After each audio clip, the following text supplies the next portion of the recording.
behind, 30 minutes behind or whatever, but here we go. So audio is fine. Everything's cool now. No more click. I don't know what that clicking was. I'm trying to tell you, I be feeling like people trying to sabotage me, So, so hey, everybody, welcome to Code Talk. It's your host, Victor Vinziant, and I'm here with the lovely Shonda Curb, who is, she's become very organic to the panel. We're starting to get motivated about the topics that we want to discuss and have the right exchange. And I really appreciate you dedicating some extra energy and time out of your day, to make the conversation come full circle. And I appreciate you moderating the chat, and helping with that and tagging people and stuff. All that little detail work, that's the important stuff, because a lot of people walk around with ideas but no ways to deliver it. And, trying to get people connected and then trying to get people to connect over something of value, those are different things, you know what I'm saying, in their entirety, So I greatly appreciate it. To all of you who have stuck with me through this trying time, in the last 30 minutes with technical difficulties, that's the lowest I want to go to, you know what I'm saying, with that, because some things are outside our control. We just do what we can, and get over it. So one of the things that I'd like to say too is eventually the platform is going to get migrated over to Patreon, be a paid platform. What else is going on? Yeah, that's one of the most significant announcements. I probably have more as I go, because there's so many things to unpack, and everybody's got a lot of great things going on, and everybody's dealing with a lot of like life's issues too.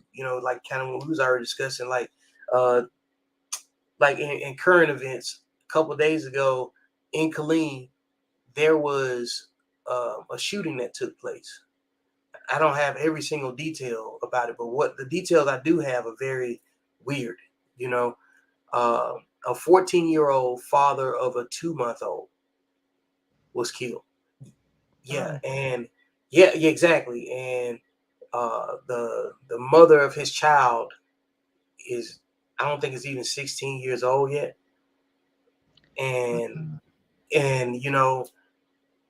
that's just even wild to hear, because when you think about how clueless you were about life at that age, and it makes you wonder, like, how bad can it really get? And then you hear something like that happen, and then with just regular life issues, even if you got somewhat of an organization and a family, or some sort of structure, it still takes a lot out of you when you're trying to understand what's taking place, and and trying to resolve stuff. But like, to get into a situation where your childhood is actually gone, and then you're already, like your life's on the line. That's just crazy, because like at 14 years old, you can't work nowhere legally. So however you paying your bills, you getting your money out of the street. You gotta believe that, because if you had somebody supporting you, you wouldn't be in that situation. So more than likely, you was out there on your own. But um, I got to get more details on it, as it comes out. But that's like really, really weird, to hear, to happen here in this area. And it's kind of a sign of, what I'm saying, a change in economics. It's just certain outcomes are playing out very quickly now, So life changes very quickly, from week to week. And we just try to make the most out of it. So that's why I try to start my platform to where we can have a conversation about difficult, prickly topics without connecting, negative emotion to it, because this should be an exchange of understanding. Yeah. Mm-hmm. So, what's been going on in your world since we last spoke? Have you seen Woman King yet? I know I was on assignment, Vic. I know I was Come on on, man. assignment. I've We been have to dealing talk with about it. those life issues that you were talking about. I've been Yep, I dealing get it. with a lot of those over the last couple of weeks. And it was my intent. I wholeheartedly intended to go. I just did not make it. But I'm still ready to have the conversation because I've been Listen, Vic, the title for tonight, I know we're not jumping to that yet, but the Yeah. title for tonight has definitely been a part of my conversations over the last week or two.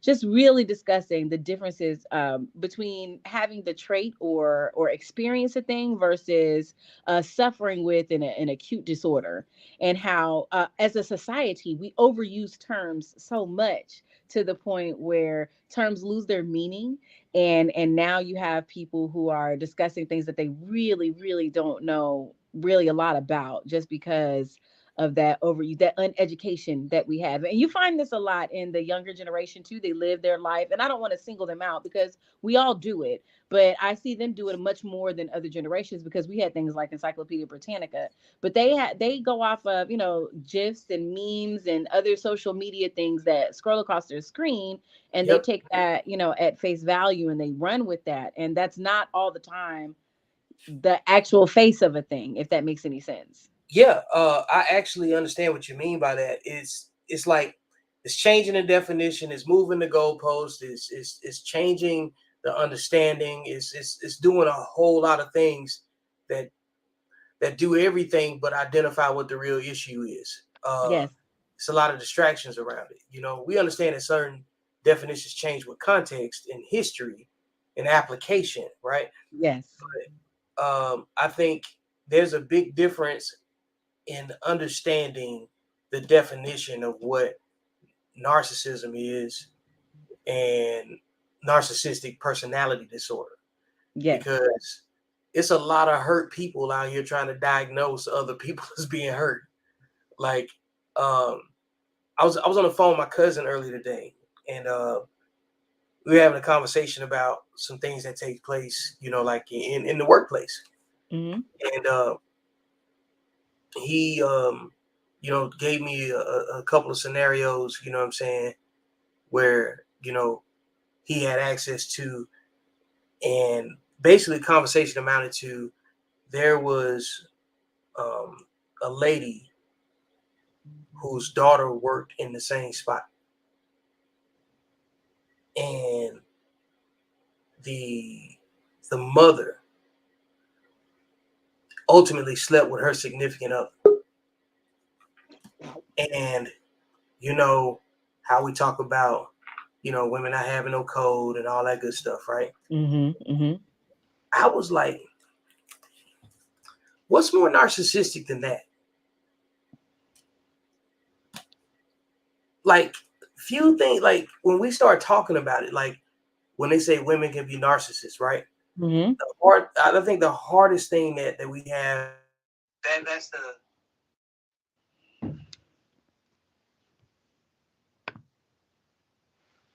Oh, shoot. Uh-uh. oh, my bad.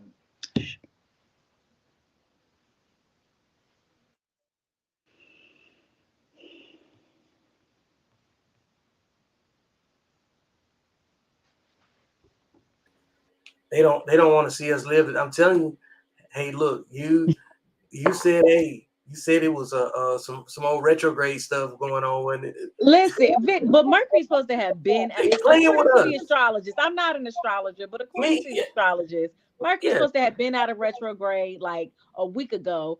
But if you talk to anybody right now, anywhere in the world, it's technical difficulties going on in life. It's not just on this yeah. broadcast. Hey, we got Uncle Junior backstage. Whenever he get ready to come up here, you know what I'm saying? He back there, licking his lips like LL Cool J. I know he wants to chime in on this. Maybe I should get Yeah, my part out before he jumps in. yeah, he'll be in. But like, now the point being is like, what's more narcissistic than that? Like when you start busting down, like when men get accused of being narcissistic, right? By women, and without knowing their whole resume and what they was capable of doing or what they had done before they experienced something that, I don't know, made them use that terminology to describe the behavior that they was participating in.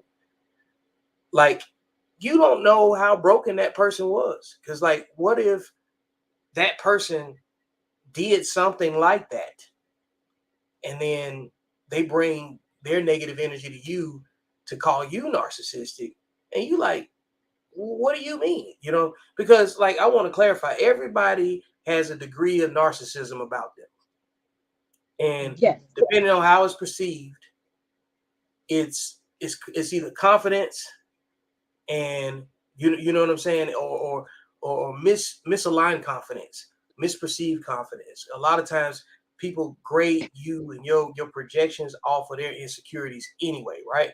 Mm-hmm. So when that person feels like when you can tell a person's competing with you or they're in a competition with you that you don't know about, Mm-hmm. you could just tell that they will go to whatever soft spots that they can find, and usually they click on buzzwords like narcissism, you know. And So so this is kind of like what we talked about a few seconds ago. People jump onto buzzwords, right? And then we overuse them in our terminology without necessarily knowing exactly what it is that we're talking about. And so then when you talk about things like narcissism, we're people are getting more interested in mental health. People are taking mental health more seriously, and you're hearing more conversations about mental health. So now you're hearing more terminology associated with that realm out in the public, and it's being just used a lot of times without any type of information behind it. And so you're correct. Everybody has varying degrees of what we would call narcissism because we all have a sense of ego. And so then there's always going to be a portion where I'm going to want to make my things and my ideas and my concepts and my words and my thoughts more important than someone else's. And so then there's very varying degrees, up the ladder. And so everybody does not have a personality disorder just because they have narcissistic traits. Everybody has certain narcissistic traits. And if you ever met a teenager, you would swear up and down that these people are NPD heavy. They are not narcissistic personality disorder heavy if you ever met a teenager, because a teenager can only see as far as what's important to them. But that's based off a developmental stage as well. So a lot of what you're talking about and what we're seeing with people is the same thing that happened a couple of years ago when people were doing the same thing with being either bipolar or having PTSD. People overuse these concepts without really understanding what they actually mean. And then you do disservice when you talk to people and you call them by these traits. Oh, you're a narcissist, or you're a bipolar, or you're a gay, or however we label it, as a person. Then you're taking away the autonomy of that person. And also too, at the same time, you're not even hearing that person anymore, because now you're just hearing that label. And so now everything that that person now says comes underneath that label, and you no longer have empathy, and you're no longer participating in the conversation. So this is where we all have to do what my dad used to say. My dad used to say, every time you point a finger at somebody, you have three pointing back at you.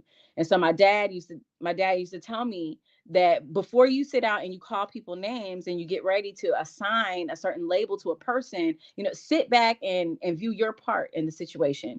And you don't have to take blame and you don't have to take fault. However, you do need to take responsibility for who you are in connection with that person.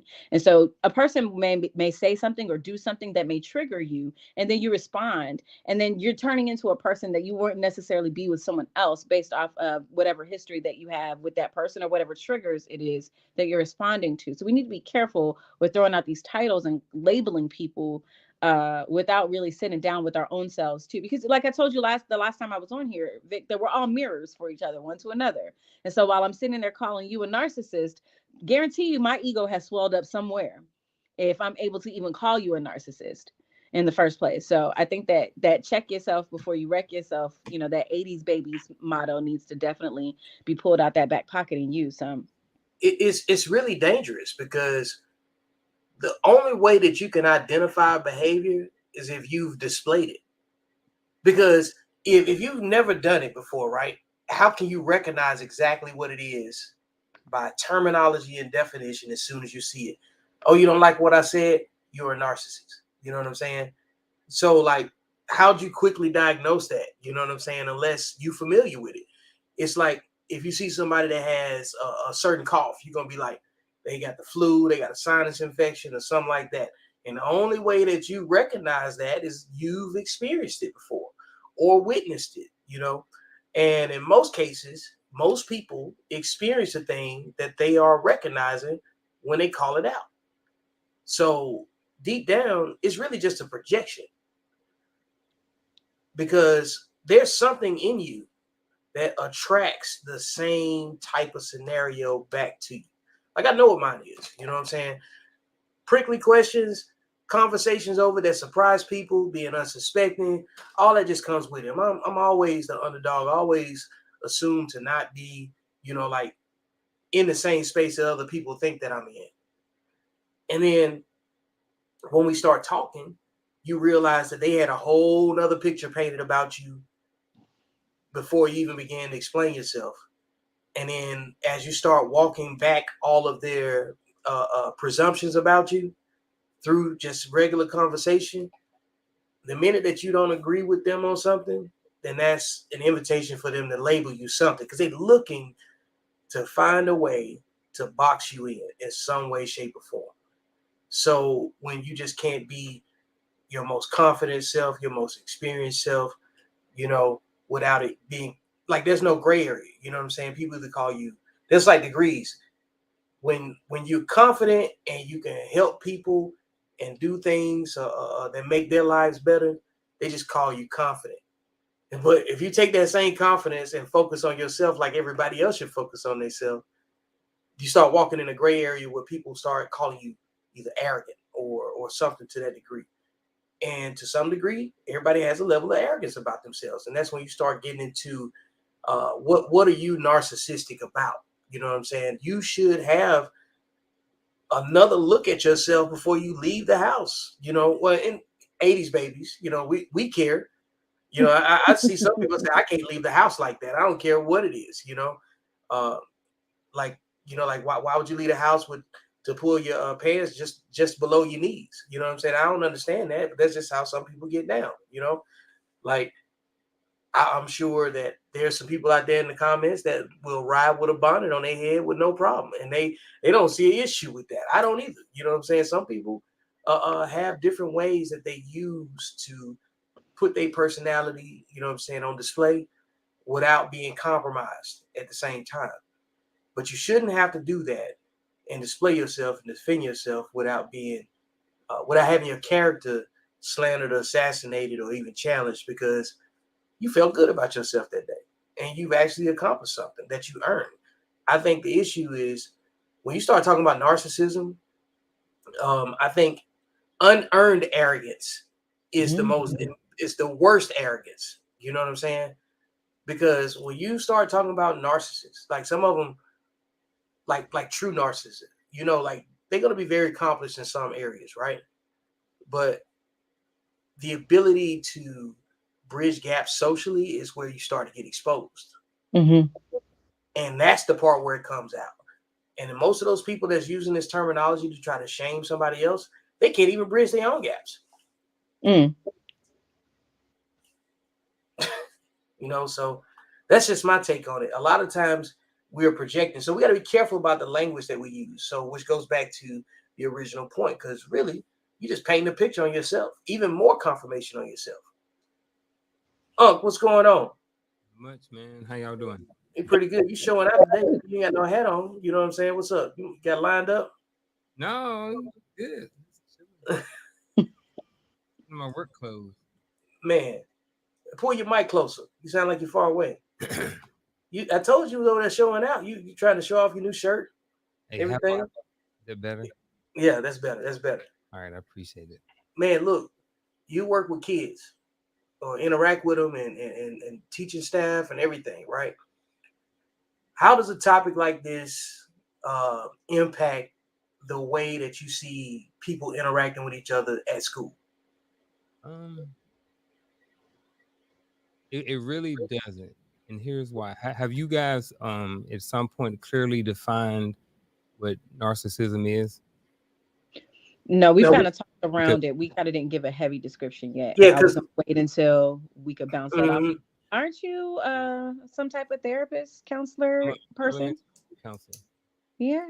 yeah. See, what I like to do is start off with what we think we know. Yeah.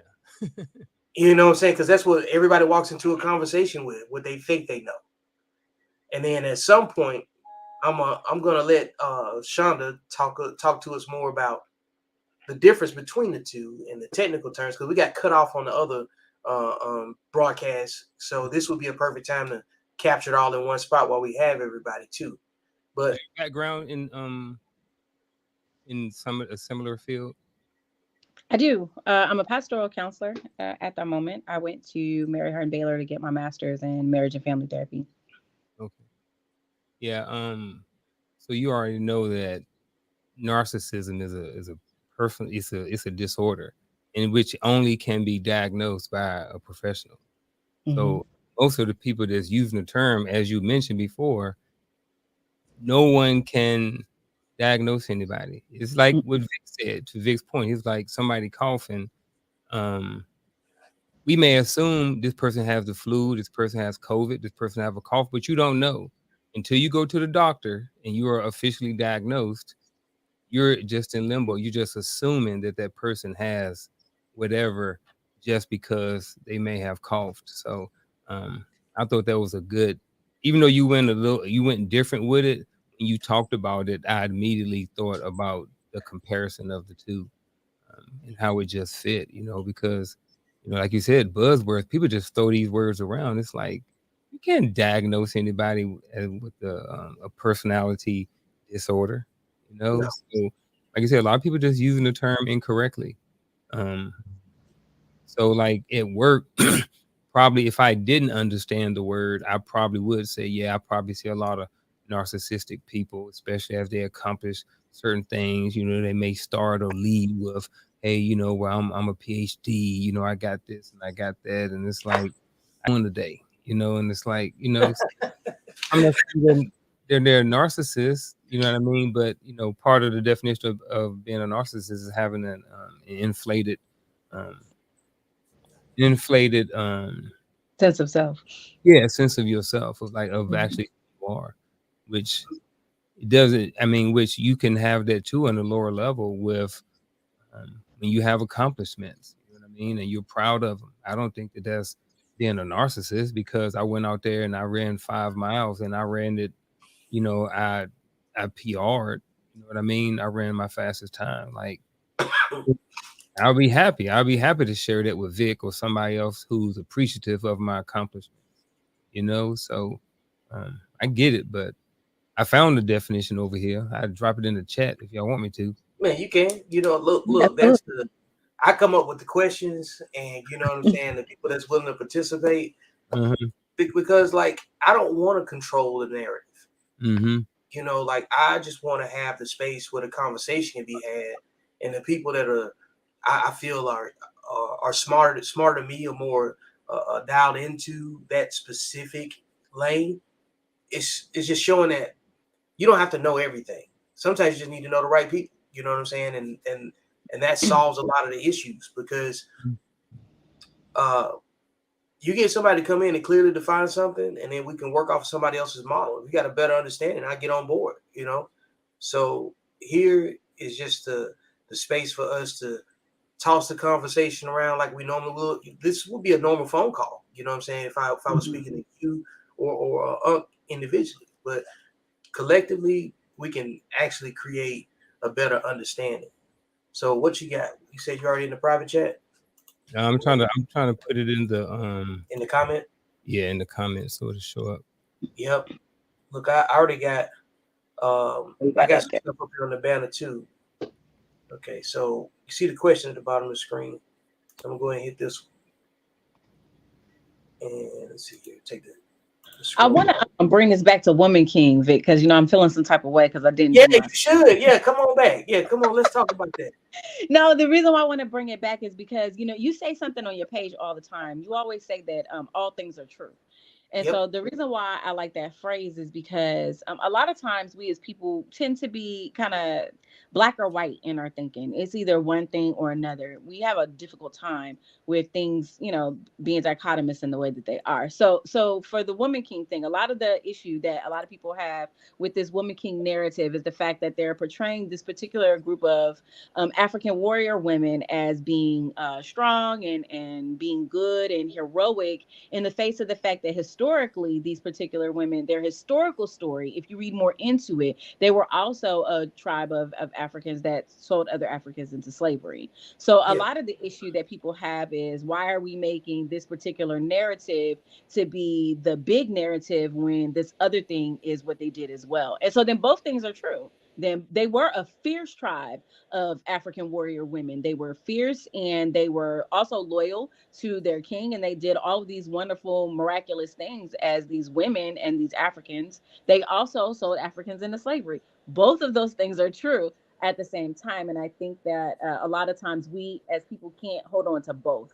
So instead of us taking the one thing and being okay with that fact, and then digging deeper and finding out more of the history so that we understand exactly the narrative and not just the one that's being portrayed, right? So we can understand a big picture. We take the one that's being presented and we hang on to that as our banner for why everything is wrong. And then we never go any deeper. And the reason why I want to bring that up is because that's kind of what we do to each other in relationships too. And this is one of the reasons why men and women have such a huge problem, is because women will see a thing that men do and they'll hold on to this one thing. And so a man might, have problems in his self-discipline. And I won't go into which area that could be, because that could be any area. And I'm not a man, so I can't really dig off up in that. But maybe he has the area in self-discipline, right? And so then this thing is true, but he's also like a great dad. And he also like takes care of the bills. And he also does all these other things. And so all of these things are true all at the same time. Yes, he is lacking in self-discipline in some areas. However, he is amazing in these other areas. Both of these things are true. And we don't throw out the baby with the bathwater just because one area is jacked up, right? We can work through an area if we really want to, because if we really want to. And I have to throw that out there because I love my women. I love us. We're wonderful. We're also some very strange creatures, very cat-like, very cat-like in our nature. And one of the cat-like things that we do as as women is one time we're cool with you. As soon as you do one thing that we don't like, we really don't want to mess with you no more. And it could be just one small, little simple thing. Cats are really finicky creatures. Once you offend them one time, they out of there on you, and they're not coming back until they're ready to get whatever it is that they're trying to get. To poop in the box. That's what cats do.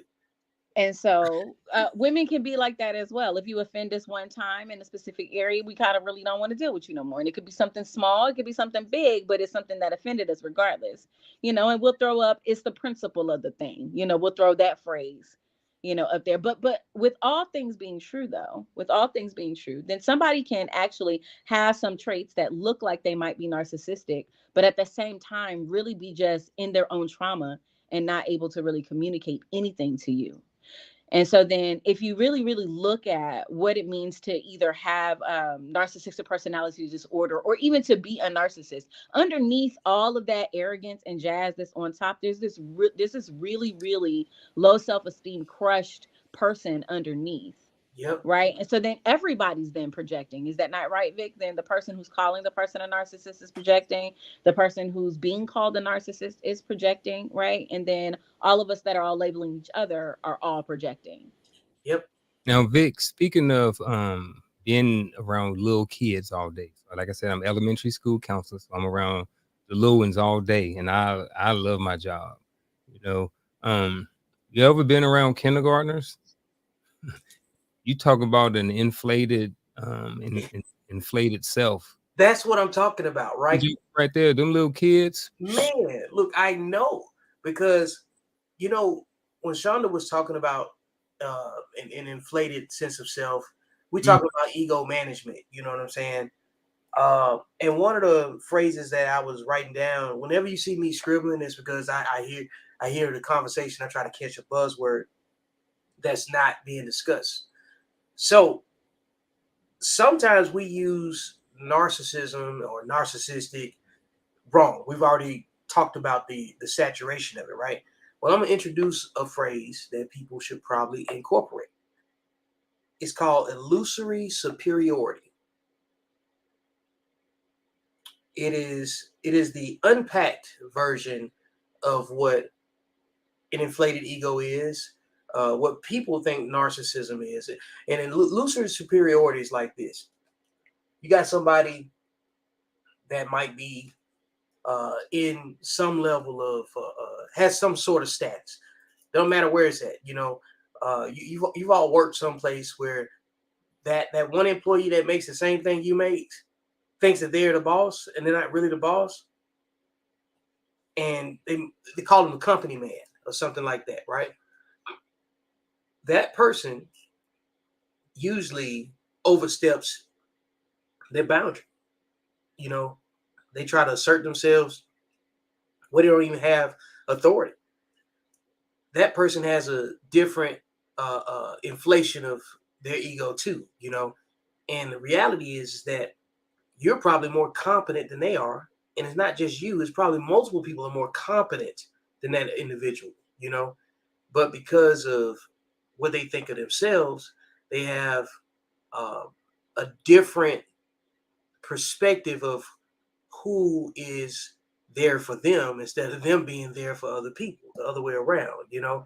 You've given somebody advice one time, they turn around and give you back the same advice and act like they discovered it, you know, like it just came from some magical place. And then when they solve the problem, you have to sit there like this because there's no point in telling them, hey, I already told you that, you know, because at that point, you're accepting an invitation to be petty for no reason, and to what end? It's an unhealthy competition. You know what I'm saying? So illusory superiority is the word that I would probably replace people's routine use of narcissism, you know?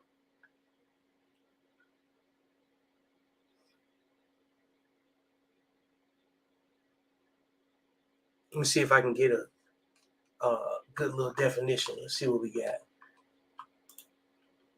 Feel free to jump on in. No, I like that, Vic. I got caught up looking at this chat. Somebody posted a comment on here. I don't know the name. The last name is Wise. Let me put it up real quick. Okay, if you could. See, I think that a person can have some narcissistic behavior without being a narcissist, whereas someone who's actually a narcissist, it's a lifestyle and a permanent mindset. Behaviors can be modified. Who a person is, that doesn't change unless a person wants to change, which is completely contradictory to everything a narcissist is. My 2 cents.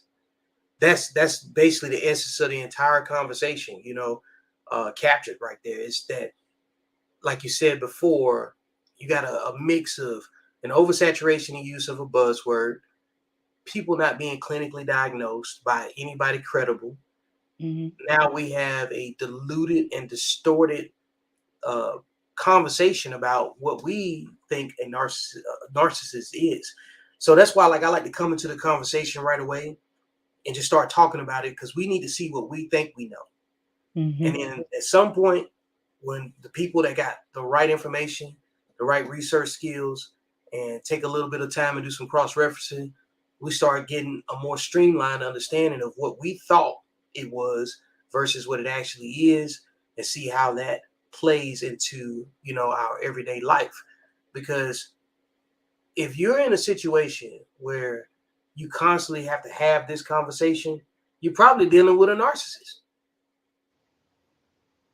But we can't say it. We just have to recognize what they do and keep that to ourselves, because we're not helping it by not being clinically capable of diagnosing somebody else.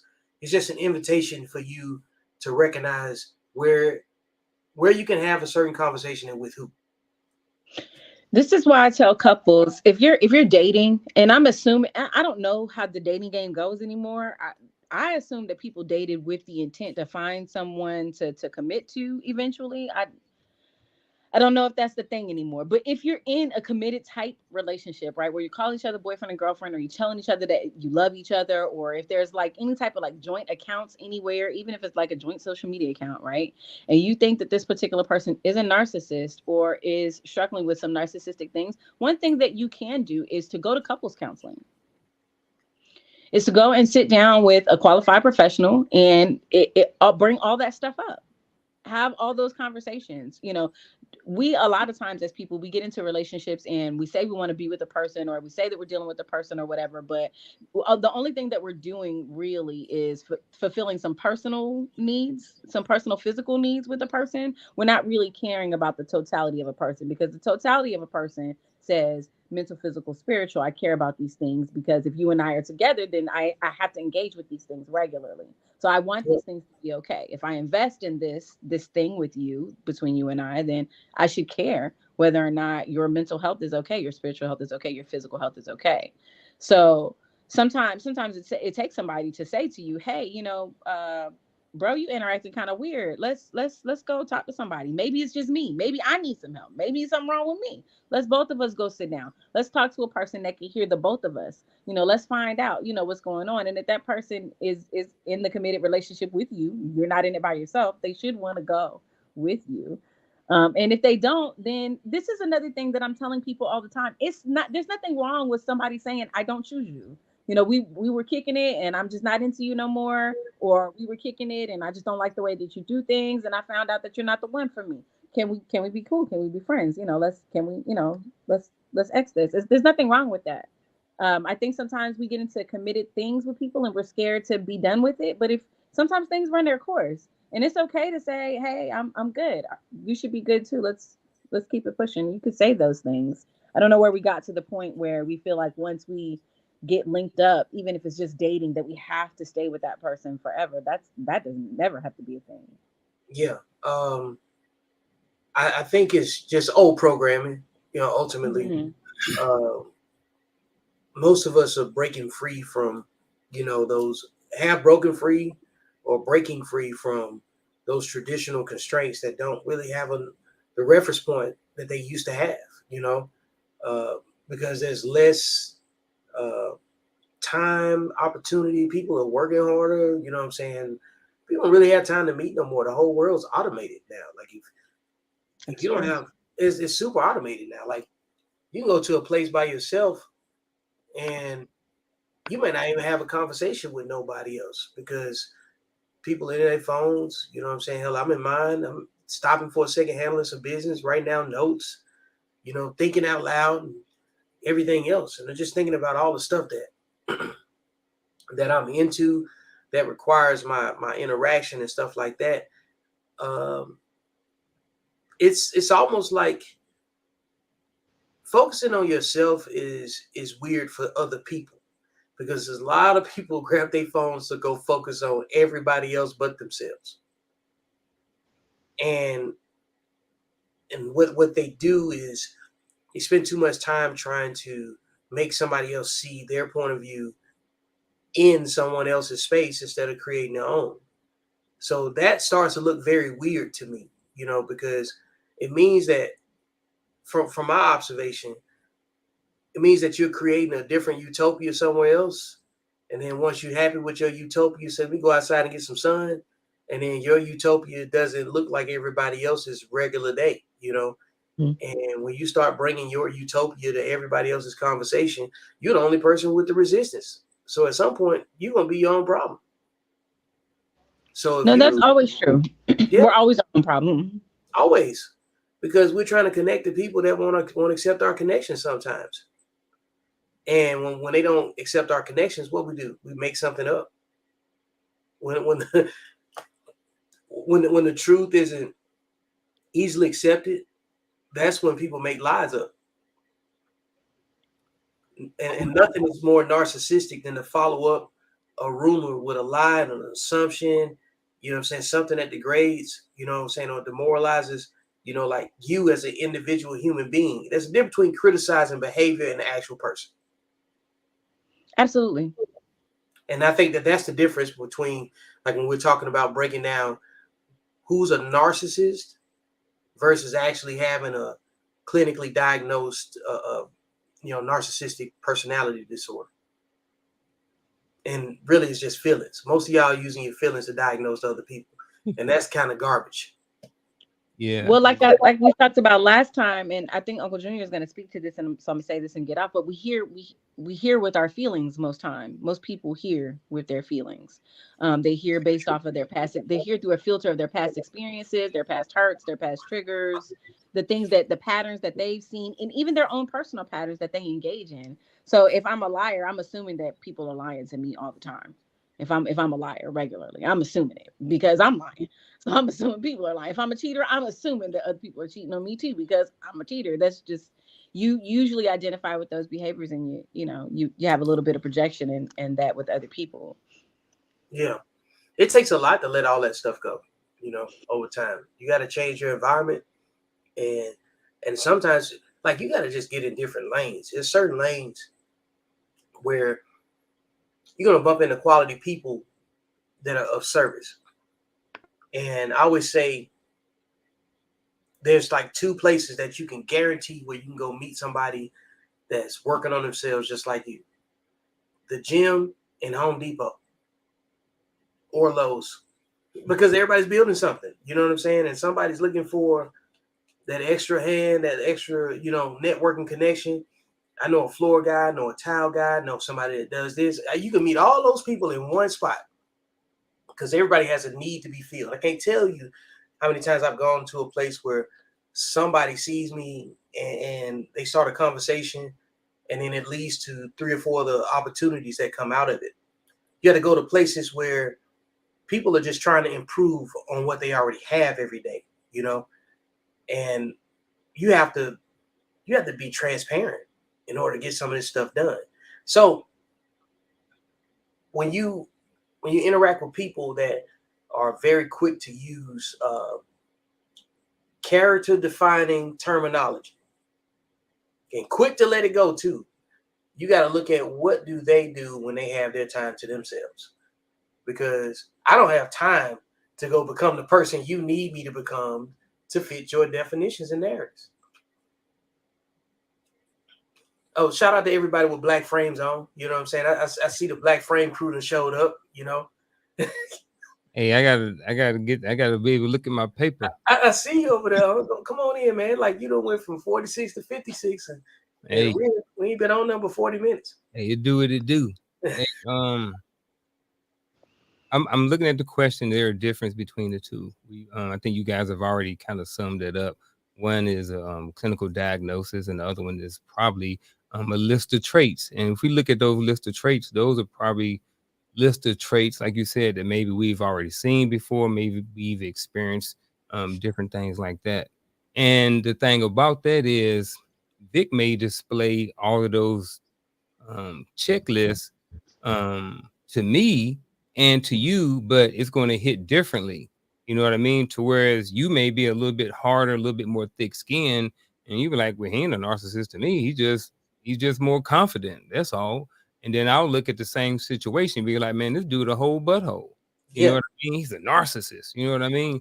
Same person. So I think some of it is how we understand what narcissist behavior is, which I think we all agree that a lot of times it's not based off of definition or anything. It's based off of talking points that someone else have said that has been regurgitated in their own mind and then spit back out to the world.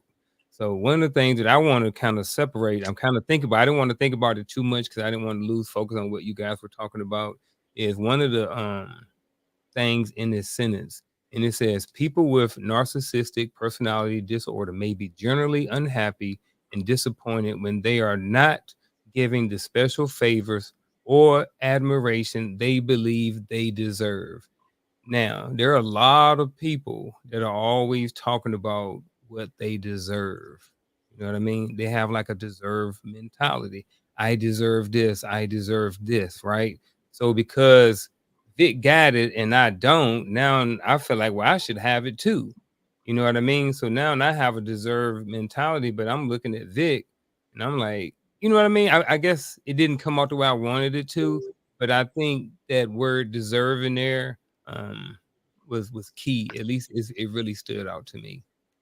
Yeah, the entitlement is The what it is. entitlement part. Yeah, it's a creative way to spell entitlement. Yeah. And that's what all of this really is that we're too quick to try to define something by a short definition without actual experience in the situation, context, placement, and access. It's a whole lot of different things. You know what I'm saying? There's a history that goes behind trying to organize, a person's behavior to make a determination on what their goal is, And a lot of times when you don't understand what the goal is, it'll make you conflicted about trusting that person, But really the trust issue, it starts with you, because what are you connecting yourself to based on words and behavior? Is the person showing you something that's going to lead you down a negative path?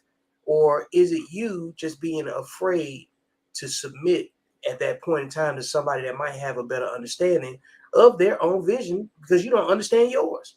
Yeah. Because a lot of the times, Huh? I think you had that deserved mentality. That's when you project, onto the other person, and then that's when you start calling that person a narcissist. You know what I mean? Because you don't have, and you feel like Vic shouldn't have, or you feel like Vic has it and I don't. So like, oh, now because I have that deserved mentality, maybe I'm reflecting my narcissism behaviors off onto them. I don't know. I was running with it, but I don't know if it came out the way I wanted it to. Oh, I understand. I'll go back and look at it later.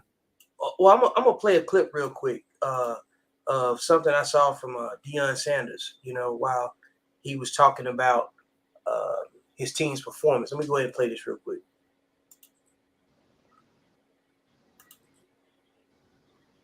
Did happen after this game today, Coach? Considering the static that did happen after this game today, is this further motivation for you and your team? We need to let it motivate me, dog.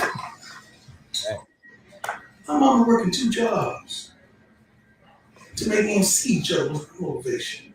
You know, me being a great father, when one of my fathers was a drug addict, a drug addict, and my other father was an alcoholic, that was my motivation. Seeing no one really come out of Fort Myers, Florida, that was my motivation. This? Oh, baby, we gotta get a line. I wake up motivated. I wake up trying to bless somebody, inspire somebody, encourage somebody, help somebody, motivate somebody, get somebody to the next level. Yeah.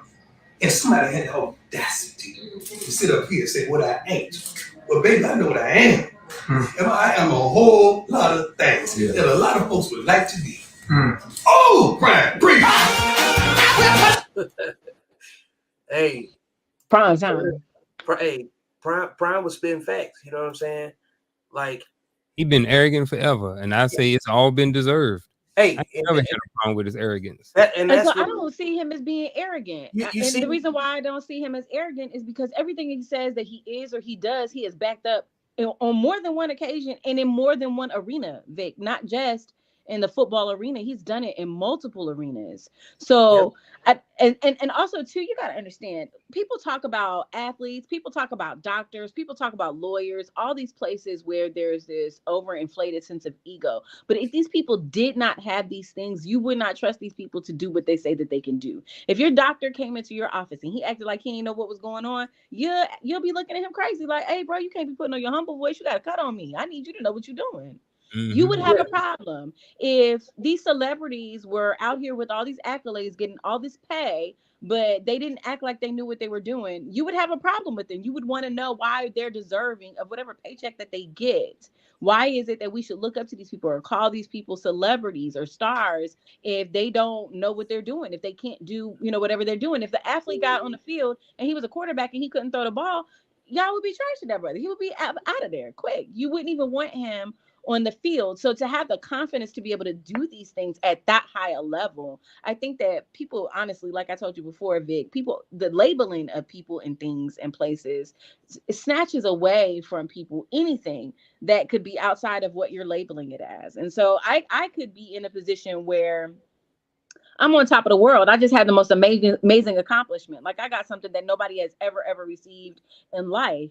And I'm projected to the world that I'm the greatest at this particular moment because that's the energy space that I'm in. And somebody else who has not accomplished the same thing, who does not know how that feels, would look at me and say that I'm arrogant. And no, I am just proud of this particular moment. I may not be that way tomorrow, but again, like I told you a couple of weeks ago, we like to take snapshots of people and we label them as that's what it is. And then we stick that picture over their face. And then when we see them, that's the way that we interact with them, not the way that they really are. Just that little snapshot that we picked it. And that snapshot could be 7 years old because, people hold grudges.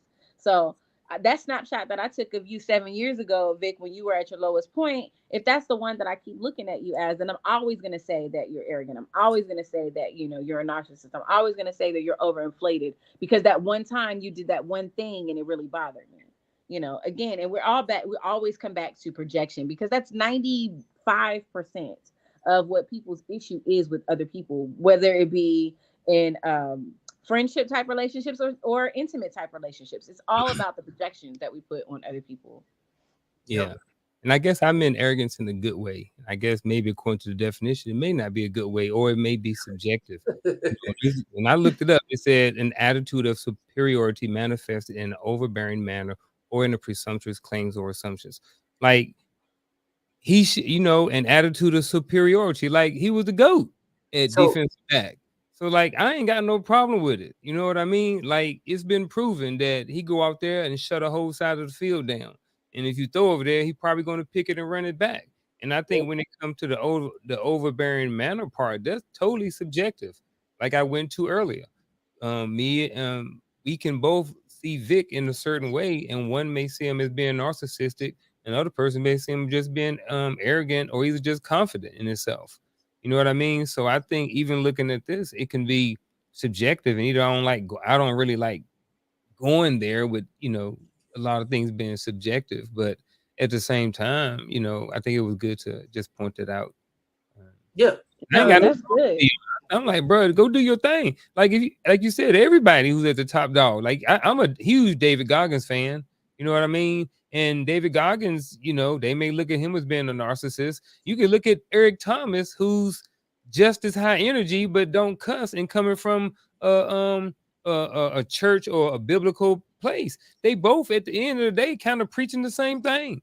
They just coming from two different ways. But people will look at David Goggins as being a narcissist and look at Eric Thomas as being, the next thing, the next thing to the savior. You know what I mean? So, but I kind of look at them in the same. It's just I'm getting what I want to hear today. How do I want to hear it? Because those are two dudes that's constantly on my playlist. Man, I start putting the word accountable in front of certain words. You know what I'm saying? Like we talked about before, when you hear narcissist, right? Now you got a mask on. That's the filter that you look at that person through. Mm-hmm. If everybody put an accountability filter on, imagine that. Imagine if you had more discipline than audacity. Audacity. Imagine if you had more discipline than audacity. Now you wouldn't be worried about the next person and how they project themselves. You know what I'm saying? Because a lot of times we have an opinion from an unevolved place. Like you made a decision to stay in your box, and you're looking at other people progress in whatever box that they're in, and you're basing your current space in life on what you think you should be doing by watching somebody else. And it goes, you know what I'm saying? Like these are the unpacked conversations. Of course, we can can it up and just say people are just living their lives off of whatever they see on social media. To a degree that is true. But when we got people that dedicate time and energy to try to recreate your moves, re-engineer your stuff, just so they can creatively hate on you. You know what I'm saying? And with some fancy terminology, some buzzwords, and I need people to understand that stop arguing with people that don't have your vision. It's your vision. Like it's nothing but unhealthy competition when you're trying to clinically diagnose somebody and you ain't even clinically qualified to do so. You don't have the credentials. So now you in a banter back and forth for no reason other than, both of y'all being basic at the end of it. Because what's the trophy for winning that conversation on who's a narcissist and who isn't? What's the trophy? And that's the whole point of like having the conversation that we're having now, is that who wins if everybody's a narcissist? Who wins? People. That's the way I look at it. Is got time like, for huh? I ain't got time to argue with people. Exactly. Like, bro, I don't argue with nobody. I don't hang around people. I don't hang with the people I hang around. We don't got nothing to argue about. No, because we are moving in the same direction about balancing and managing our egos. Because we know that there's a lot of credentials and resumes in this conversation right now. everybody here is qualified to say whatever they got to say about the world as it is, because you didn't get to this conversation by being passive. You had to be deliberate. And you can't be passive and narcissistic. It's a deliberate action. You know what I'm saying? Like, you have to be open and receptive to coaching, you know what I'm saying, and mentorship once you want to progress beyond a certain level, right? And I think if you are diagnosed with narcissistic or NPD, narcissistic personality disorder, mm-hmm. you're gonna have a hard time being transparent enough for people to work with you. Yeah, you pretty much have to go to therapy. Yeah. You probably must need to go to some sort of psychotherapy. Mm-hmm. Because like everything that you end up doing, because anything that repeats itself has a recipe, you know? And if you're the main ingredient in every place you go to, the same scenario comes out, just a different flavor, it's you. It's you. So Vic, we always have to start from the place that is us. And the reason why we always have to start from the place that is us is because I can't fix or work on anybody else. I can only fix or work on me. Even if I can identify a problem. And the reason why I put my fingers up like this is because I can identify that a person has a problem from my perspective. It doesn't mean that person actually has a problem, mm-hmm. right?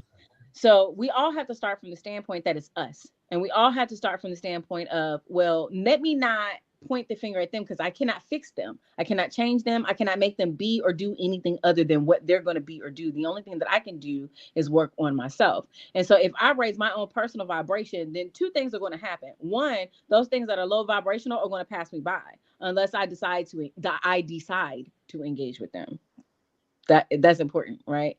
And then the second thing that's going to happen when I begin to raise my vibration is I won't look at people the same anymore. So those places where I may have labeled someone before, I won't be labeling people anymore, because once you begin to raise your own vibration and you recognize that everybody is only reacting or responding from their own past issues, and you don't have issues with people anymore. You recognize that people are responding from their issues, and all you're doing is trying to check yours. So you don't have that same mindset or that same frame of reference with which you view people any longer. So to respond to this particular person, Terry, thank you so much for continuing to comment and to engage with us. You definitely hit the nail on the head with all of those things. Cockiness and pride is not necessarily synonymous with narcissism, but in order to have clinically diagnosed narcissistic personality disorder, an overinflated sense of self is required. Not only is that required, but there's a whole list of things that you would have to meet in order to meet the qualifications of narcissistic personality disorder. It's not something that can be diagnosed because a person was gaslighting you or not gaslighting you, or prideful or not prideful. It is a very specific set of combinations of behaviors that can only be diagnosed by somebody that is a clinical professional, and that really can only be treated from a psychotherapy perspective. Like, you really, really have to go and sit down with a professional to get this talked about, because it's something that it's not just going to cause you to be arrogant or cocky. It's going to cause you to have some legit social issues with where you're not able to function in regular everyday society. And somebody having narcissistic personality disorder is not something that you see commonly or regularly or every day. So all of the things that we're pointing out and that people are saying, hey, this person's a narcissist, or hey, this person's a narcissist, you're really just seeing somebody with a big ego that really just needs to be humbled. They need to humble themselves. And we all can have this issue potentially if we all don't sit down and check ourselves instead of checking out first. So that's just my 2 cents, Vic. Thanks for letting me throw that up in there. I'm going to get down off my box now. No, you came here to get that look. You're here to be on the box. Okay? So we've been like integrating the conversation about Woman King, because, you know, I know you still got to complete your homework assignment, but you've already dropped some nuggets that I like already, because again, we come into a conversation with what we think we know. And with a couple of weeks that's passed, you've had time to just, at least look up some historical context. You don't have to wait on the movie, you know what I'm saying? Because the movie is just what it is. It's just entertainment, you know what I'm saying? It has entertainment. So one of the things that I noticed when I was watching the movie is that, and you'll see it, there was a lot of people checking their egos at the door very quickly. very, very quickly, you know, and because there was a bigger mission at hand. When there's something bigger that everybody else recognizes, it's easy to put your ego to the side. It's easy to sacrifice at that point. You got something to fight for. And I can't wait for you to watch it, you know. But like you already hit some notes in there that are very, very important. One of the principal things that you identified was that these women did both what was called for at the time. It was just the times as it was, you know. Yes, they was involved in the slave trade to some degree, major piece in it. But I also want to highlight that it's not much different than where we are. Like all of us work for something, some organization or institute that doesn't do anything for the communities that we're a part of. Like all of us were in the service at some point, and until it didn't make sense, or you know what I'm saying, or until we ran into such a conflict of, you know, a calamity of things. Sometimes your morals don't get compromised right away. Sometimes as you grow and develop and you start seeing how the machine works, you got to make a decision on what part of the plantation you want to be on. You know, so, and we talk about this all the time. Like some people just want a shadier spot. So because they want a shadier spot on the plantation, they'll try to shame you for you being in the sun on the same plantation when you're trying to get out. And then when you get off of it, however they see you is how they see you. So sometimes you're dealing with people that are judging you from a hurt place. Mostly a hurt place. Because I can't for the life of me find a way to connect my personal feelings and experiences to someone else's opinion who I don't know. Especially they don't have access deliberately, you know what I'm saying, to my personal life and know every single thing that I've been through and, you know what I'm saying, what I've overcome. They only know what they think they know, you know. And when you put yourself in the public eye, you're going to have conversation that's like this. Because, again, you got to find a way to separate yourself. And part of separating yourself is being in a position where you can withstand criticism. And I think that criticism and how you handle it, rather, is another indication of whether you're narcissistic or not. Because being receptive and coachable requires you to engage in conversations that are rooted in constructive criticism, refining moments, resilience, you know, everything that's rooted in improving yourself. And again, we talked about it, ain't but a couple of different places you can go: Home Depot, Lowe's, in the gym. Because people are actively engaged or actively engaged and actually, you know what I'm saying, taking that potential energy and turn it into something kinetic. There's other places where you could just go and get information and sit down, you know what I'm saying, and absorb things and improve yourself also. But they require a certain degree of isolation. That's what the library is. You know, that's what a book is. That's what anything that gives you a higher level of understanding where you have to learn the language of what you're reading. Now, yeah, because like, think about it. Americans are the only people that go to other countries and get mad when they don't speak English. So there's degrees to why we can't say, or we should avoid trying to clinically diagnose somebody being in America.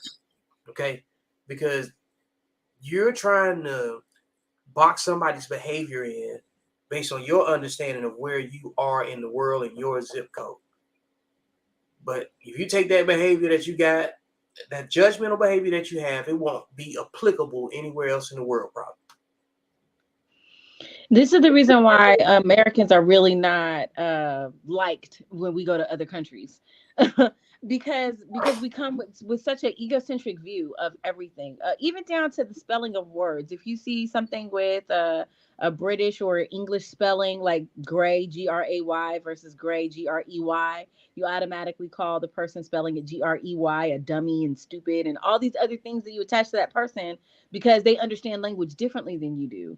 And it's bad because we, and I don't want to talk about my people, but I got to talk about my people right now, because we like to consider ourselves separate than the rest of Americans, or white Americans, or Caucasian Americans. We like to consider ourselves separate, but we're the same ignorant Americans that do that same type of thing when we go to places where we ain't never been before too.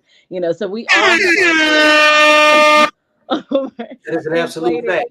No, it is. It's real. And then we get angry when Caucasians don't understand AAVE, or talk about the way that we talk, or the way that we speak. But when we hear Africans talk, or when we hear, Jamaicans talk, or when we hear other people talk in other ways, we're quick to do the same things that Caucasians have done to us. So I just really want, this is all going to boil down to my next topic, because I got to talk about psychosocial development, because if I don't, I'll be doing this a great disservice. So we're from on a higher end of the psychosocial development scale. We've reached a point where we're getting to the point where we're wanting to do things right just because they're right, and not for any other motivation than that. And most of the people that we're talking about that are acting in the ways in which we're discussing, that don't have any code, Vic, they're on the lower end of that psychosocial development. Now, everybody does not make it to that top end of that hierarchy. Everybody's not going to get to the place where they're transcendent, and they're all autonomous and they know themselves and all this jazz. They're going to fall somewhere in varying degrees.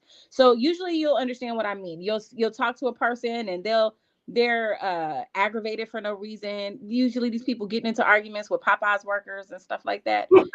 And it's because that they're still teenagers in their mind. Mentally, they're still teenagers. They still process like teenagers. They have not reached a higher level of psychosocial development. So it's really difficult to have these type of conversations, and to really talk from a place of no emotion with somebody who hasn't reached that level of psychosocial development. And like I said before, everybody is not going to reach it. Most adults have not even reached that top level. And you see this in 60 and 70-year-olds, who are fighting at the nursery home. That you wonder what they're fighting over. All they fighting over is Jello. That Jello that's, the other person got that was more than them. And there's a lot of fights in nursing homes. There's a lot of STDs in nursing homes. You'd be surprised the amount of teenage behavior you see running around in nursing homes. And that's because everybody has not reached that level. So if we take those things into account when we're getting ready to deal not only with ourselves and other people, we won't be so judgmental, like we are, not even being able to accept the differences that we meet in other people, those same differences that make all of us unique and all of us part of this one human family that we're all a part of. So that's just my other soapbox. I had to throw that out there, Vic. Man, look, you keep bringing the bubbles with the soapbox, because I'm telling you right now, what you just captured right there was dope, and you brought up about just the adolescent behavior, and like it's a different point of understanding. Some people live in conflict all their lives, and then they get old suddenly, and but the youth in them is still connected to a struggle that the struggle is left behind. The struggle won at that point, and that that's the point of separation where you like everybody can't go. That's really it. You know what I'm saying? When you around certain people, there's usually an event or something or some sort of trigger that lets you know that you need to get your distance from that particular person or that behavior or something to that effect. Like you can have a general experience with one individual, and it can be relatable to 10 or 12. So you've seen a pattern in there, and at some point you have to sit back and say, well, I know I attract a certain type of behavior to me. And when you start recognizing that, then that's when you stop and say, I got to control how I respond to that, because everything you just said was the clinical way of saying bless your heart. Yes. You see what I'm saying? That's the coded way of saying that. That's what bless. I didn't know how to apply bless your heart. You know what I'm saying? Until I was a little bit more experienced in life. I knew what it meant. I knew that was, you know what I'm saying, my granny's way of saying, boy, you so stupid, but I love you. You know what I'm saying? Or something to that effect. You so goofy, but it's like, that type of behavior, that type of energy. But then when you start breaking down, like the way people respond, to trauma, the way people respond to just be, like you said, agitated. If you going off on a Popeyes worker, man, you should stay home. You know what I'm saying? It's not even about the Popeyes at that point. Hey, look, that's the activity, but what's the reason for the activity? Like, that's what you're doing, but what you really mad at? I've been listening to y'all, and y'all both kind of brought up the adolescent piece. And that's one thing that I've been noticing, because this is my 6th year in education. I came from the military. I went 20 years over there with grown kids to this my 6th year with little kids. And the thing about it is, like, I teach lessons on a regular basis about some of the same things that that adults deal with. Like, I just pulled up one of the documents, one of the platforms that we use to teach lessons, and I just typed in resolving conflicts. That started in K2. So kindergartners get lessons on resolving conflicts. So I always say, when I see adults who don't know how to resolve conflicts, I'm a school counselor. I'm always advocating for myself. I say, you know what? Your school counselor must have sucked, because y'all didn't have any classes on resolving conflicts, because you start learning how to resolve conflicts in kindergarten. That's when we start teaching it in elementary school, in kindergarten. So now you've been getting taught how to resolve conflicts from kindergarten all the way through 12th grade. So how is it that you are a whole adult and you still don't know how to resolve conflicts? I don't understand it.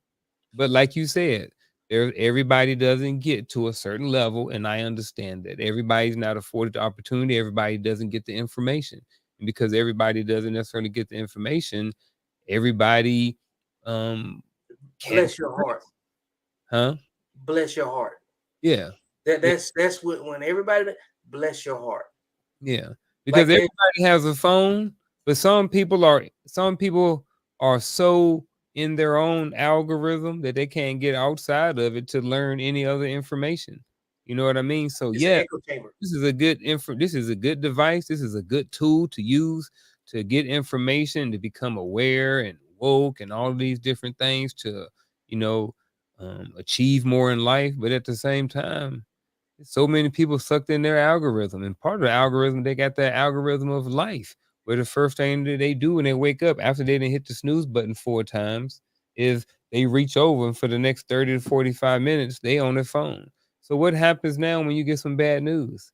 Now your day's jacked up. Now you didn't do this, you didn't do that. Now you're running into work late, all because of that, So like I said, I know this all went back to resolving conflicts, but like I said, man, there's a lot of we start teaching these lessons on how to deal with people and social emotional learning in elementary school. So and like, you brought up conflict resolution, which is one of the things that we talk about all the time. Don't just identify a problem, bring a solution to it. mm-hmm. And if you start down on it, huh? What's up? Look, on the next video, you will learn ways you can resolve a conflict. This is a kindergarten video. They got videos for them. Hey man, drop the links in the comments, man, so people can see what you're talking about. I had to see.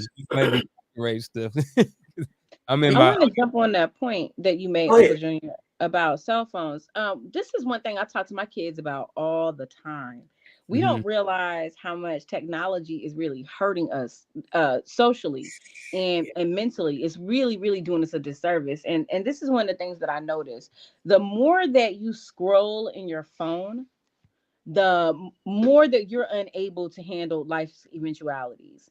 And the reason why I say that is this, especially when you're in those teenage years and your brain is still developing, it's because all you're doing is you're disengaging from reality, and all you're focused on is this alternate reality that's in your phone. Uncle Junior called it your particular algorithm, and you get sucked into that space, and it's kind of like a catch-22, because you feel bad. You realize that it's not doing any good for you while you're doing it, but you're so addicted to doing it, and you really cannot break out of it. You kind of don't even know what else to do, because this is all that you've done for so long. You kind of get stuck doing it, and then it's just this never-ending cycle, and it can honestly swirl you into a depression if you're not really careful, just because of the fact that these things right here which, oh, Vic, this is a whole nother soapbox that I could get on. Is that everything it is that we're inundated with on a regular basis is designed to disrupt our actual It's biology. yes, it really is. And so then even our cell phones are designed to disrupt our chemical biology. So there's chemicals that are released that when we're scrolling through these phones, right, they are overloading our sensories. They're overloading those reward receptors that are in our brain. They are overloading our stimulation receptors. And so we're overstimulated all the time about everything. We're so overstimulated. And so then you're taking these same people who are super overstimulated, right? But they're stuck in one place. They're stuck in this box and they're overstimulated, right? And then you're taking them out of that space and you're wanting them to function normally. And so now you're running to a bunch of people that's got anxiety because they can't make the insides and the outsides match. Their insides are overstimulated and they're buzzing and they're going a million miles a minute. On the outside, they're not going anywhere or doing anything. And so then they're stuck in this one place. And this is what's happening to the kids. So a lot of this too, that you brought that up, Uncle Junior, I had to throw that point out there because the dopamine being released. I'm telling you, it's crazy. It's being released. They looking for more of it and more of it. It's almost like a high. They can't even control it. It's like people a lot of times can't control waking up and one of their phones. Yeah. What? Like, hey, look, I feel attacked sometimes because like I do so much business. Like my phone goes off at night with something dealing with customer service, with either Airbnb, Turo, whatever. You know, I know how much I have to look at my phone for just business. And I know I post a lot and interact on social media, but I'm doing analytics. You know what I'm saying? I'm trying to figure out which buttons people like to have pushed, you know. And you brought up about being overstimulated, right? And like I hear like one word or a phrase and I just start scribbling. And I wrote down, people are swimming in information but drowning in the specifics. Yes. You know, like it looks like a shallow pool until you've been in the pool a little bit longer than you thought. And you realize that you're further away from where you started. And then that's just time, you know what I'm saying, going away from you. You're further away from where you're supposed to be.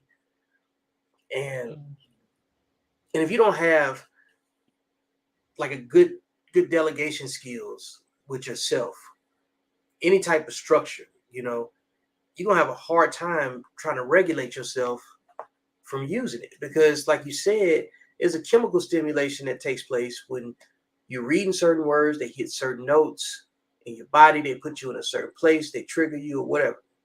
The other thing is too, that white light from your phone wakes up parts of your brain differently too, you know? So the sound and frequencies, bro.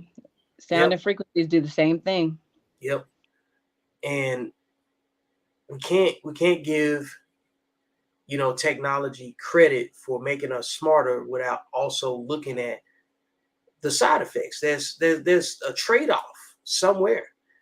And then when you take a bunch of insecure people that's being fed an echo chamber of their own disagreements, eventually, just because you're loud and first doesn't necessarily mean you're right or accountable.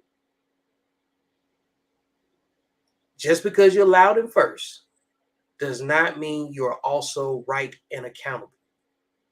Because you have to be able to unpack what it is that you're aligning your ideals with.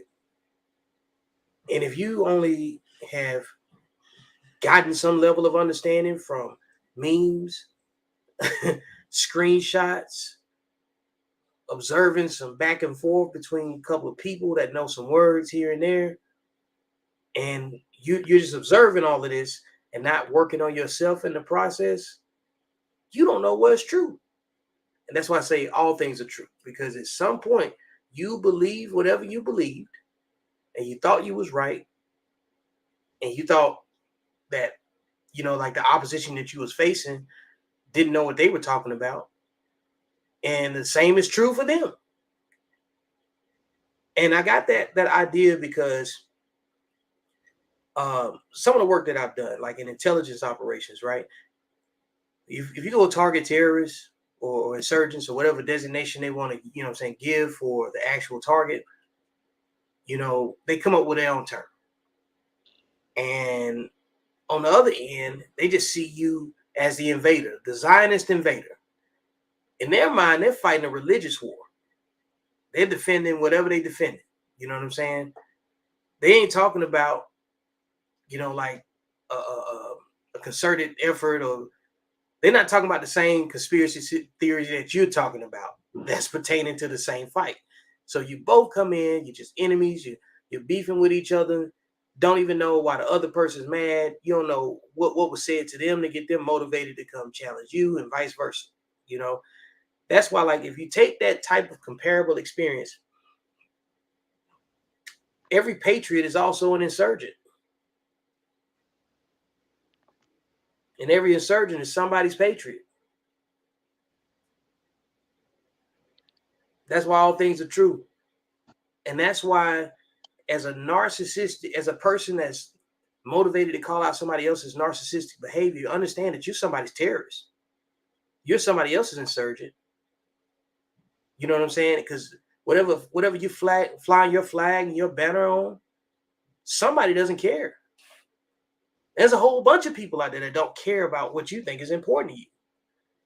That's why it's more important to be around people that reciprocate the respect and accountability that you emit.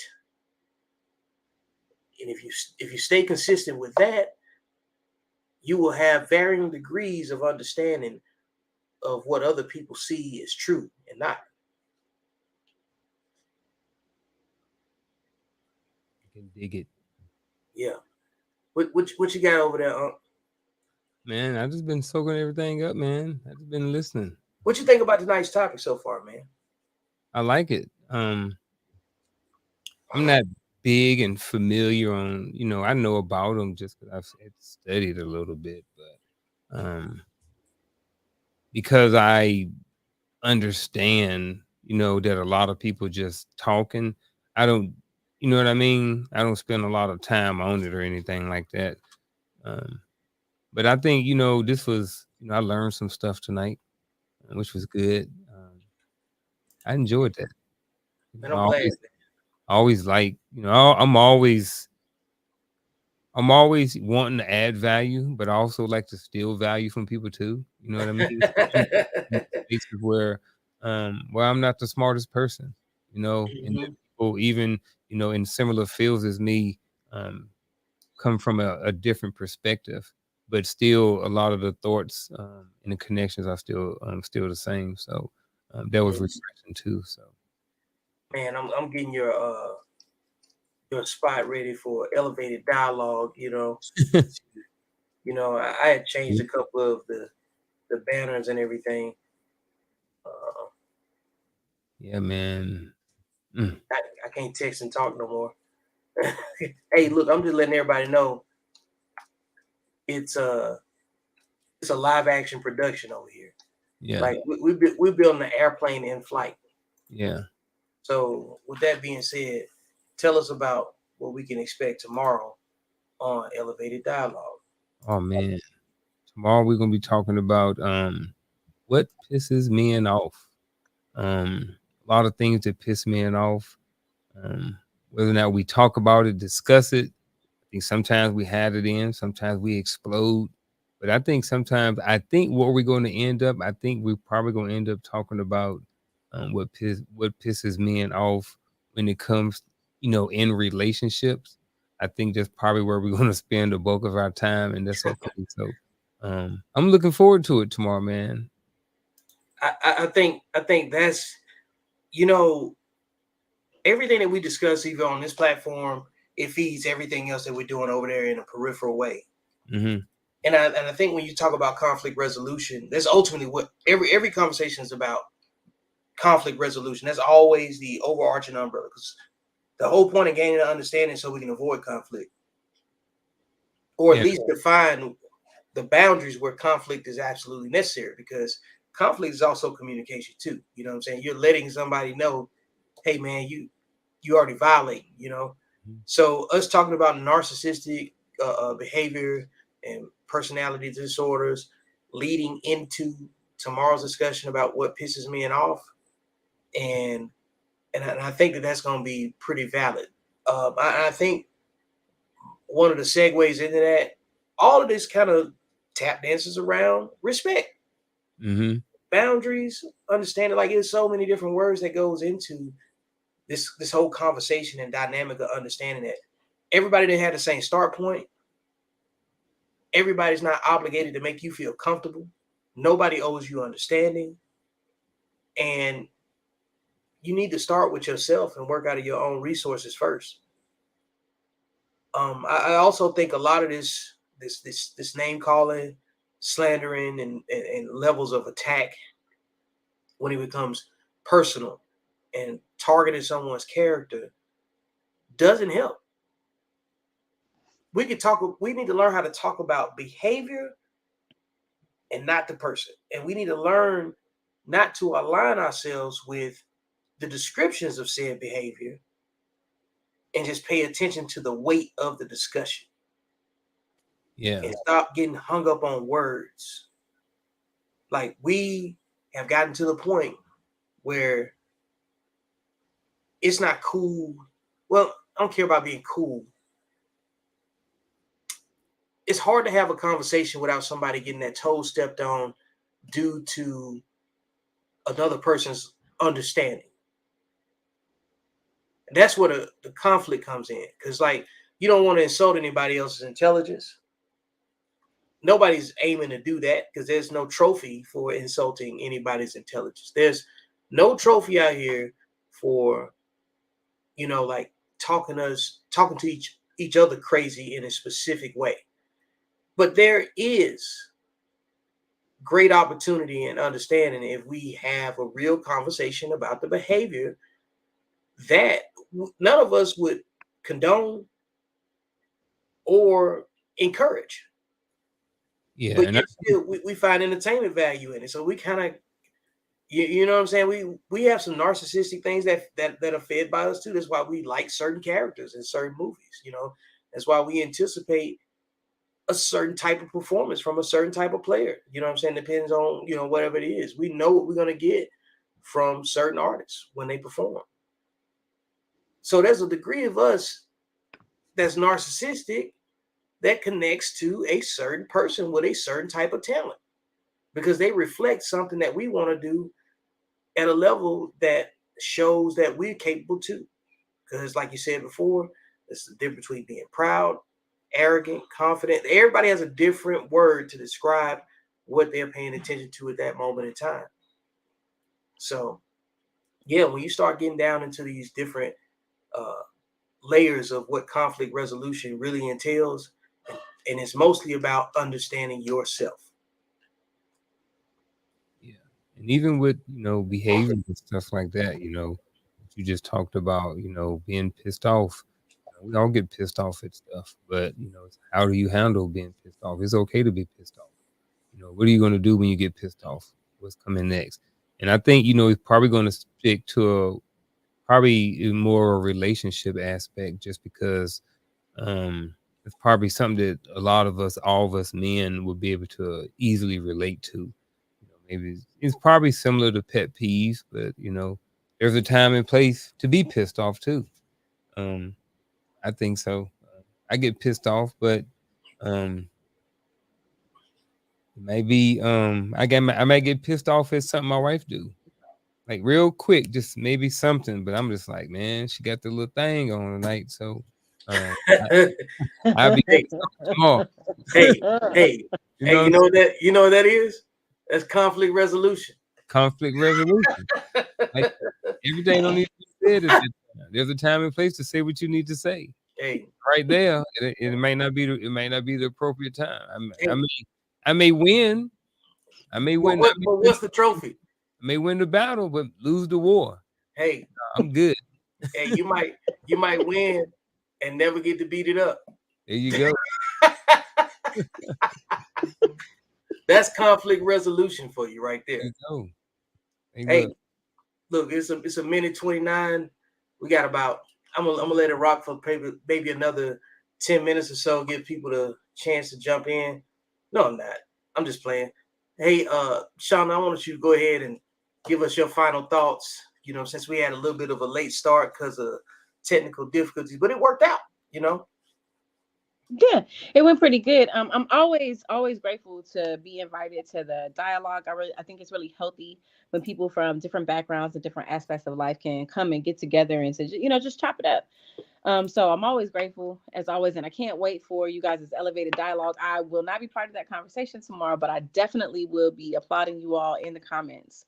Um, I'm really excited about people really coming and viewing this platform and hearing about accountability and all the things that are associated with it. But just one more thing, if you think that you are struggling with narcissistic personality disorder, or if you think that someone that you know is, encourage them to seek out a counselor. There are definitely some brown people that are practicing therapy that are out there that are willing to assist you, that are willing to sit with you. That some of them have a faith background, some of them don't.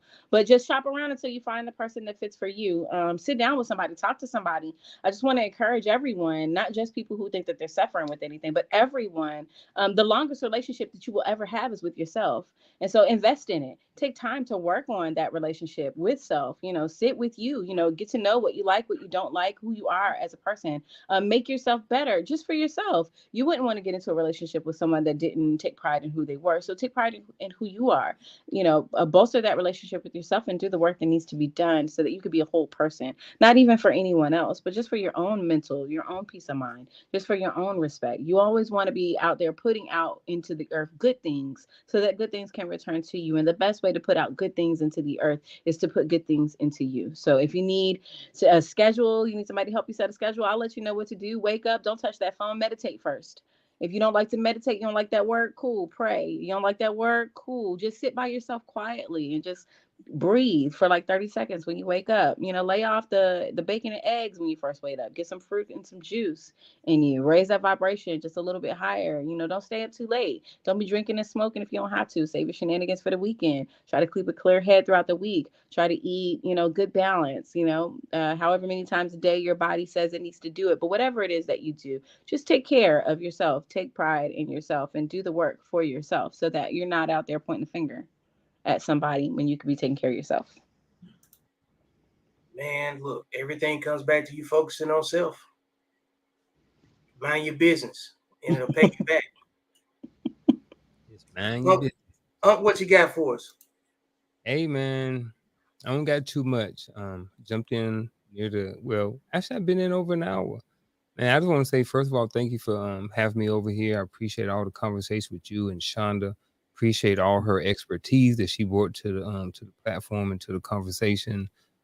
Thank you for it. And I just want to say, man, at the end of the day, I try to advocate for men, and I think that one of the things that we need to do is to look inside, and if maybe do some research on this disorder, and then look at yourself in the mirror and see if you are displaying some of these traits. Because even though you may not have the disorder, if you're displaying some of these traits can have a negative impact on your social life, on your relationships, and other things of that sort. So I would end by having all men take a look at themselves, see if you are displaying some of these traits, and if you are, clean them up, because you may not like the end results of displaying a continued display of these types of behaviors, these narcissistic types of behaviors. All right, I'm gonna follow up with. I'm gonna read the mission statement from my accountable masculinity manifesto, for lack of better words, because this whole every conversation that we have is really centered on self, always centered on self. So some things have, like transitive value, no matter who you're having a discussion with. We reflect each other, you know what I'm saying? In the conversation of conflict resolution, understanding, we're having an exchange in understanding. Because the goal is, I need to learn the language of the people that I operate with, and they need to learn mine if they want something from me. And the same is true for everybody else, because you have to know how to guard your space. You have to recognize that there's boundaries that other people will attempt to cross, And not because they don't respect you, but because their boundaries don't have you in their plans. Okay. So with that being said, one of the main things about this discussion that we've had tonight about narcissistic personality disorder versus being, a person that displays narcissistic behavior is to mitigate our own self-induced wounds. A lot of the times that the things that we got going on, we're doing it to each other at this stage. It's too much information, too many resources available, and the conversation about accountability should be enough to make a person either examine their own or go look for a version of it that makes your life, your quality of life better, right? So I'm going to go ahead and read this and I'm going to close out. So accountable masculinity intends to destroy the alpha-beta competition. The goal is simply to be a better and more accountable version of yourself and on behalf of your relative culture. We are obligated as men to be in position to coach, teach, and mentor. When you know better, you not do better. It's not enough to avoid burning bridges. It's to avoid destroying the access to resources that protect you. You don't have to be a humble man. You just have to possess the capacity to display humility. Survival mode negates accountable masculinity. Men should be working to get into resource positions to avoid pouring from empty cups that only survival mode affords. Keep in mind, you can have only what you can afford, but what does your brand of masculinity afford you? With that being said, we're out. Thanks for joining. See y'all next week on Code Talk. Hey, check out Elevated Dialogue tomorrow. You see Uncle Junior down there. Thank you, Shonda. We greatly appreciate your input. And complete your homework assignment, please. I intend to this week. I'm trying to do it, Vic. I'm trying to do it. And to everybody else, go buy the books. You see the links, in the comments. Hey, what else can I give you? We out.